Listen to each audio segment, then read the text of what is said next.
This video is just going to walk you through on identifying and correcting run-on sentences. And this cartoon, I think, gives you a really good idea of what a run-on sentence is. It's tiring to read sentences that go on and on and on and on and on and on and on and on. And that's exactly what a run-on is. A run-on sentence occurs when two independent clauses run together without proper punctuation or appropriate conjunction. So it's basically when two independent ideas, two ideas that can stand alone, are smushed together with no punctuation or proper conjunctions. That's the technical term of what a run-on sentence is. So what we're going to do is we're going to identify run-on sentences and we're going to correct them. And there's really 5 different ways to correct a run-on sentence.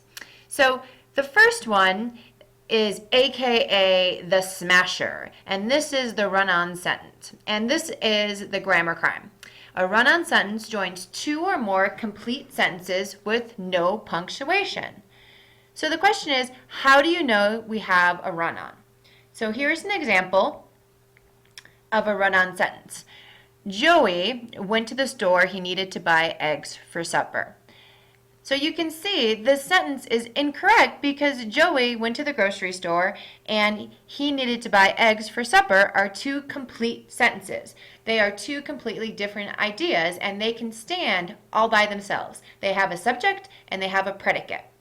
And it needs a punctuation or a conjunction for these 2 independent clauses to go together. So these thoughts are also known, as I mentioned, as independent clauses because they can stand alone. They are independent.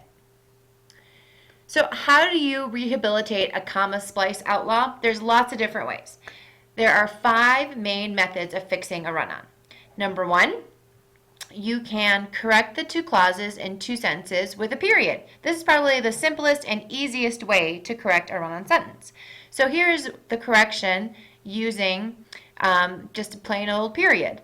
Joey went to the grocery store, period. He needed to buy eggs for supper, period. 2 independent clauses, 2 sentences, perfect. Another way, number 2, you can use a semicolon. And this makes you look a little fancy, and be sure not to overuse semicolons, okay?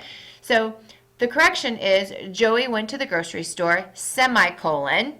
He needed to buy eggs for supper. Now you have to, if you choose to use a semicolon, you have to make sure that these 2 sentences are related to each other, that they don't necessarily depend on each other, but that they are related to each other. So you wouldn't put Joey went to the grocery store, I took my dog for a walk together with a semicolon, because those 2 ideas aren't related. Okay? So that's another easy way, is a semicolon. But these next 3 ways help your writing flow. You can use a period, you can use a semicolon, but if you use those ways too often, then your writing can come off choppy. These next few ways help your writing flow. And I'm sure you've heard your English teachers say that your writing needs to flow, and you're like, well, I don't know how to do that. Well, this is how you do it. One of the ways to do that is by using a coordinating conjunction, such as and, but, or, for, yet, nor, or so. So the thing is, with each of these words, imply a relationship. So be careful that you retain the meaning of the sentence when you use these conjunctions. Also note, really important, that usually you need to place a comma before the conjunction. So here's an example of how to correct the sentence using a coordinating conjunction and comma. Joey went to the grocery store, comma, for he needed to buy eggs for supper.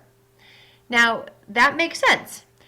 But if you were to put the conjunction but in there, Joey went to the grocery store, but he needed to buy eggs for supper, that doesn't make any sense, right?